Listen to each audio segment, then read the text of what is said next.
Okay, let's unpack this. When we talk about stopping financial crime, where does your mind usually go? Well, probably hackers, right. Hmm. People trying to break in from the outside. Exactly. Or, fraudsters running scams on customers, maybe tracking complex money laundering schemes. We Yeah. tend to focus outwards. Yeah, defending the perimeter, Yeah. which is absolutely essential, no doubt about it. But what about when the risk isn't outside? What if it's already inside the building? Mm. The people who are supposed to be there, the ones with keys, so to speak, Mhm. access to systems, controls, data, That feels like a potential blind spot, doesn't it? And it brings us to, well, a really crucial layer of defense that maybe doesn't get as much airtime. which is exactly what we're diving into today. Right. We're talking about an essential internal safeguard. Know your employee, KYE for short. Yep. And we've been digging into some material from FinCrime Intelligence on this. It really lays out what KYE is all about and honestly makes a very strong case for why it's just so critical now. Okay, so that's our mission for this deep dive then. Let's try and get a handle on KYE. What is it? Why is it such a vital internal check? How do companies actually do it? And how it fits with the other know your concepts people might have heard of. Like KYC Know Your Customer? And KYT know your transaction. Yeah.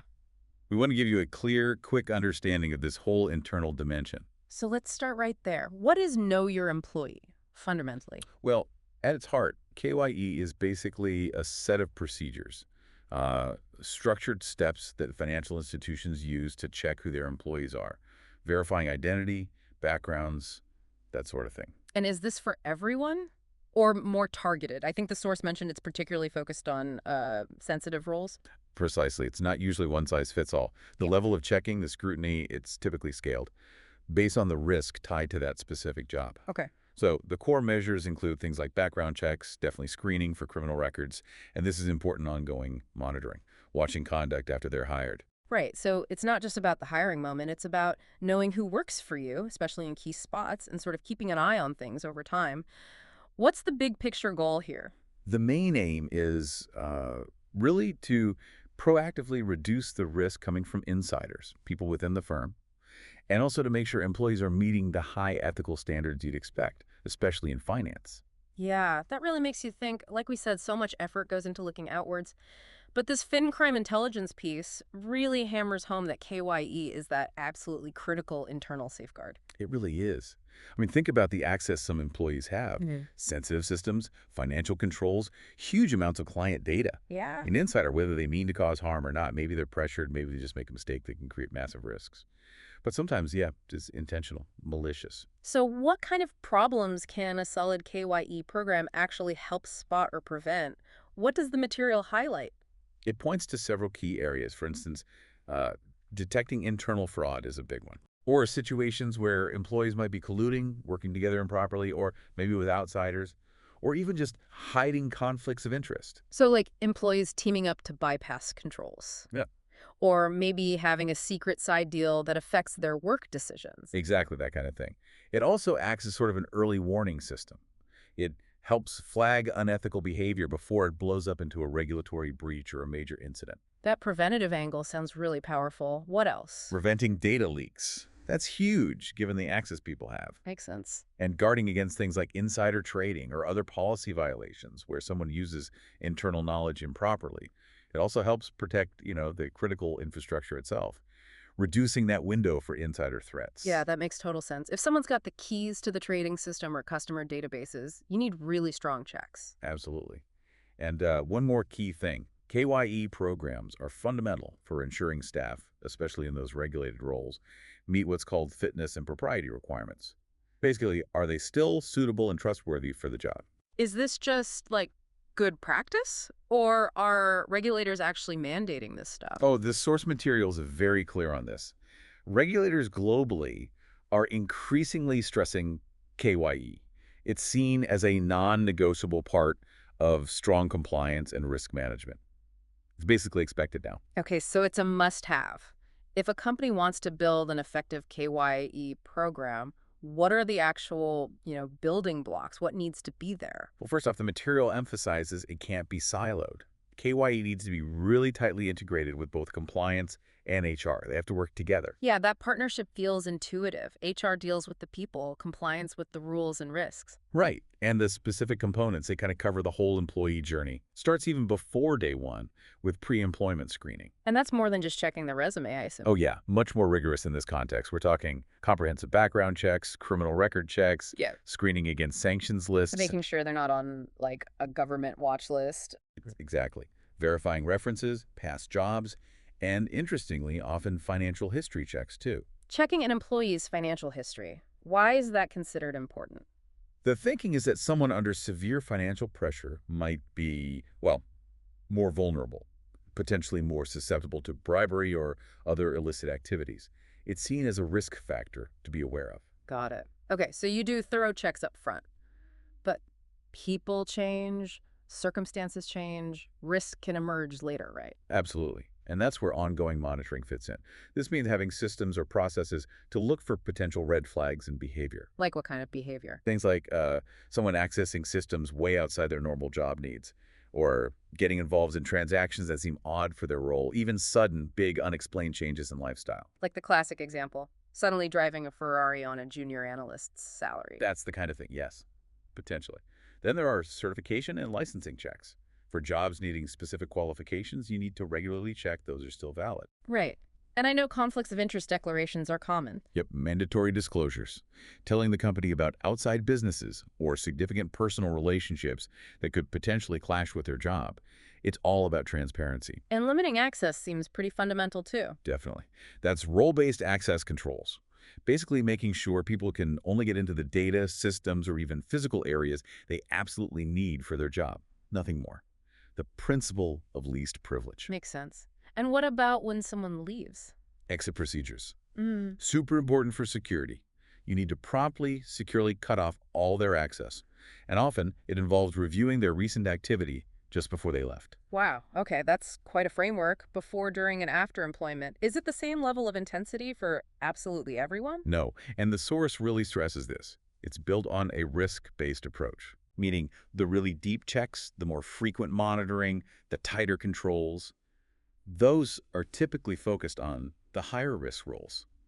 People handling funds, using trading systems, accessing sensitive client accounts, managing critical IT infrastructure. The potential damage is just much higher there. You know, this whole framework, it feels like it connects really well with other ideas we've talked about before on the show. It really does. The source actually positions KYE as a natural, almost essential extension of those other Know Your principles. Specifically, Know Your Customer, KYC. Which is about knowing who your clients are, checking their identity, their risks. Right, preventing issues coming from the customer side. And then Know Your Transaction, KYT. That's looking at the actual money movements, isn't it? Checking if transactions look legitimate. Exactly, examining the flow itself for suspicious patterns. So if KYC looks at the client and KYT looks at the transaction, then KYE completes that picture by looking inward at the staff. That's it, precisely. KYC assesses external client risk, KYT assesses transaction risk, and KYE assesses the trustworthiness and risk related to the institution's own people. It sounds like they really form layers of defense then, working together. That's exactly how the source frames it. Together, KYC, KYT, and KYE create this kind of three-tiered defense against threats from both outside and inside. You can have the best firewalls in the world, but if you don't manage the internal risks... You still got a major vulnerability, yeah. Exactly. Let's circle back to those red flags you mentioned for ongoing monitoring. What are some specific clues, behavioral things, that the source says might signal higher insider risk? Okay, yeah, the source lists several concrete examples. Now remember, none of these alone is proof, but they warrant a closer look. One is unexplained wealth or a lifestyle that just doesn't seem to match their salary. The Ferrari example again? Sort of, yeah. If spending habits or assets suddenly seem way out of line with known income, it raises questions. Where's the money coming from? Makes sense. What else? Another is frequent policy violations, or just a general resistance to following the rules and controls that are in place. Someone always trying to cut corners. Could be. Or deliberately bypassing internal processes, using overrides repeatedly without good reason. That's a flag. Okay. Also, showing excessive interest in things outside their job function. Like, why is the person from marketing suddenly trying to learn all the details about the payment processing system? Right, that could seem suspicious. And this next one the source mentions is interesting. Refusal to take vacation. Why is that a potential red flag?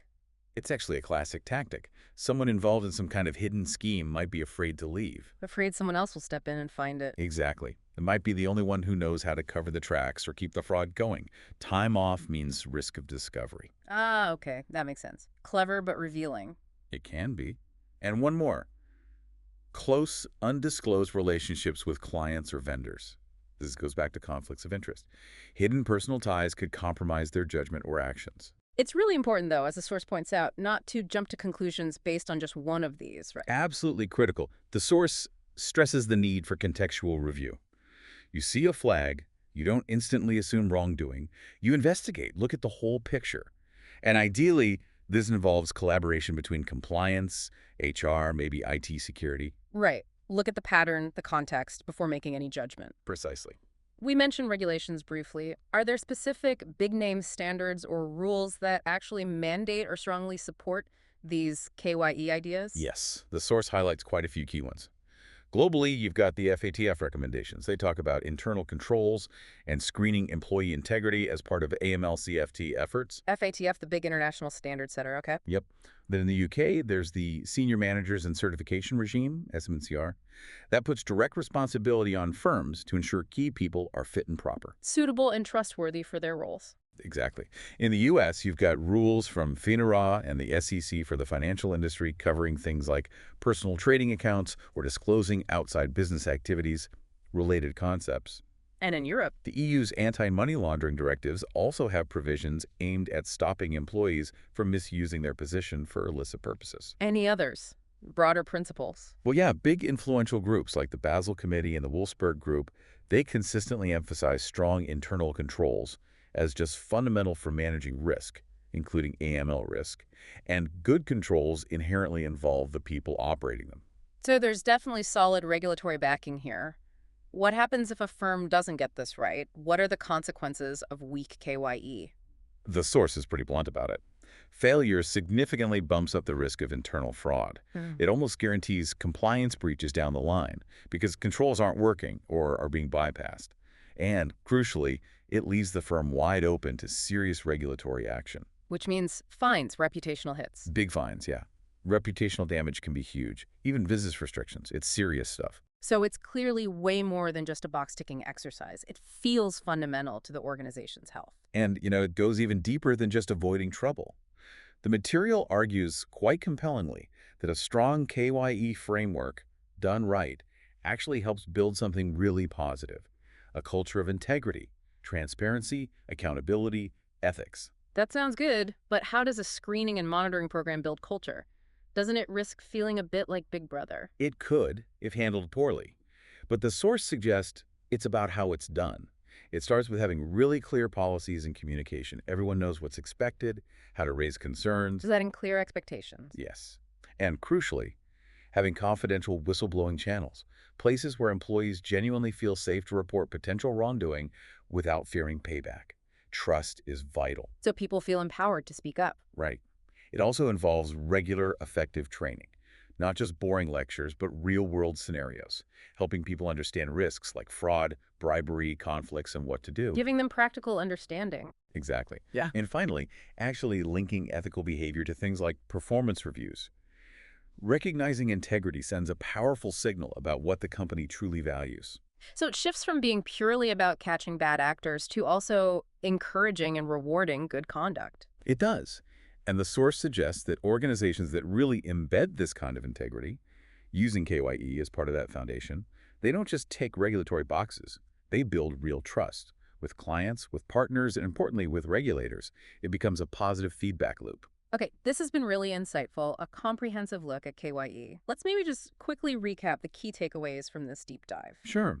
We started by defining Know Your Employee, that crucial set of procedures for checking and monitoring the people inside a financial institution, especially those in risky roles. And we saw why it's so important. It's that essential internal defense, key for stopping internal fraud, protecting data and systems, preventing policy breaches right at the source. We walked through the core parts of a good KYE program, from the initial screening before hiring, through ongoing monitoring for red flags, to tight access controls and secure exit processes, all based on risk. And we put KYE in context with KYC and KYT, understanding how all three work together as that powerful three-layered defense against both external and internal threats. We also looked at some specific red flags teams watch for, like unexplained wealth or avoiding vacations, while stressing the need for careful, contextual investigation, not snap judgments. And we confirmed this isn't just optional, it's increasingly expected, even mandated by regulators worldwide, with pretty severe consequences for getting it wrong. Finally, and maybe most importantly, we talked about how a strong KYE framework isn't just about compliance.